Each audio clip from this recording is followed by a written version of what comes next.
most people who do the ketogenic diet, who use that ketogenic diet, which is lower in carbohydrates and higher in fat, most of them have no trouble with this, whether they have a gallbladder or not. But there are some special considerations that are at least worth talking about. And so let's talk about those at this point. When you have your gallbladder in place, that means that it is a reservoir, a warehouse, if you will, for a substance called bile, which is a waste product made by the liver. But even though bile is a waste product, it is still used. So it has benefit and purpose. And it's basically a detergent. So, like detergents, they break up large fat globules into smaller fat globules. So this doesn't increase the amount of fat, but it increases the surface area because you have smaller bubbles of fat instead of one big one or multiple big ones. And that increases the surface area so that the enzymes that break down fat and actually digest it are much more effective because they can basically eat through those smaller globules of fat without taking too long. Because the intestine is only so long, and you want to have all that fat digested by the time you reach the end of it. Otherwise, fat ends up in the large intestine, feeds the germs that live there, and then those germs overgrow, and then they can cause symptoms like gas and bloating, things like that. So the gallbladder is a place where excess bile is stored. It's continuously produced by the liver, but the tubules that drain the liver only have so much space. So once they're full, then they either need to be drained or the bile needs to be stored somewhere else, and that's the purpose of the gallbladder. This allows you to squirt out more bile when you eat a higher amount of fat and less bile when you eat a lower amount of fat.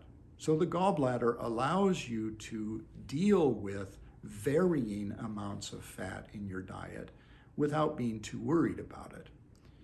So that's its purpose.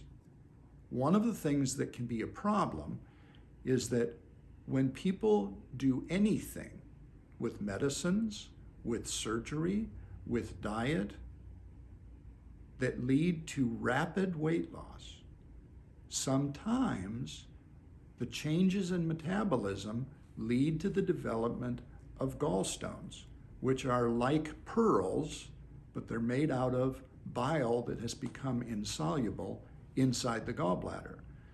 And these things form many times when people are rapidly losing weight.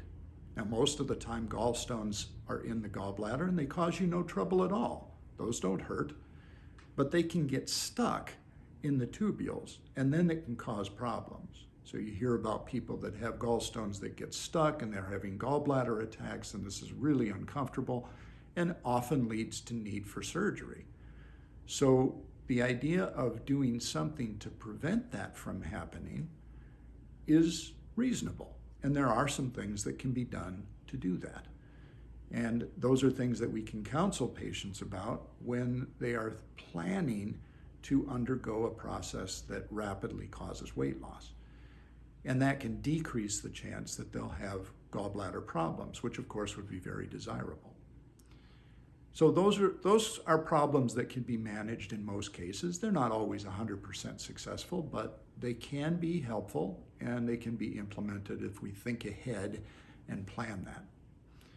The other issue is when someone has already had their gallbladder removed. Well, now there's no bile warehouse. So that can cause some problems because you don't have as much of an ability to digest fat of larger amount or smaller amount. And the tubules have no place to store excess bile if they are not emptying.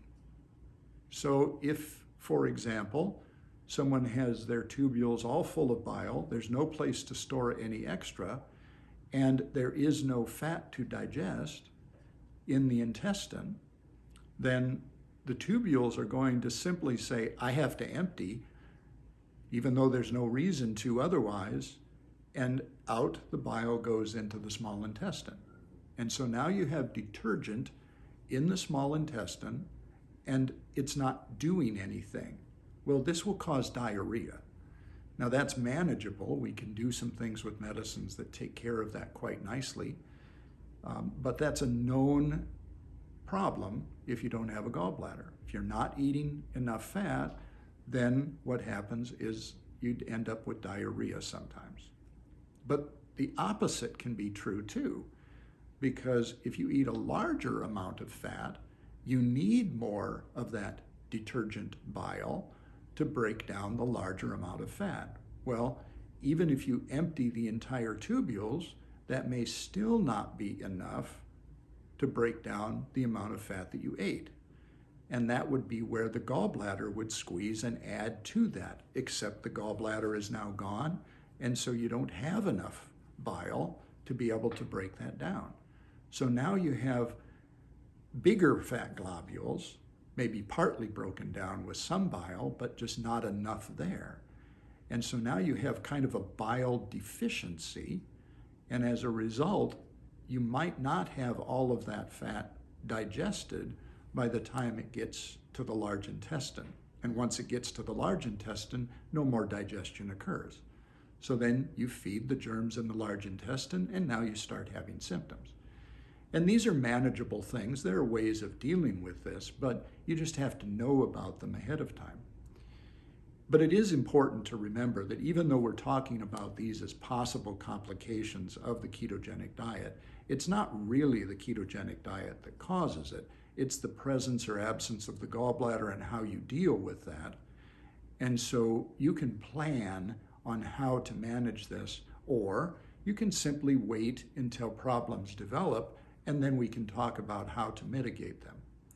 In the case of having a gallbladder already present, if we think about it ahead of time, it's probably good to plan how to prevent it.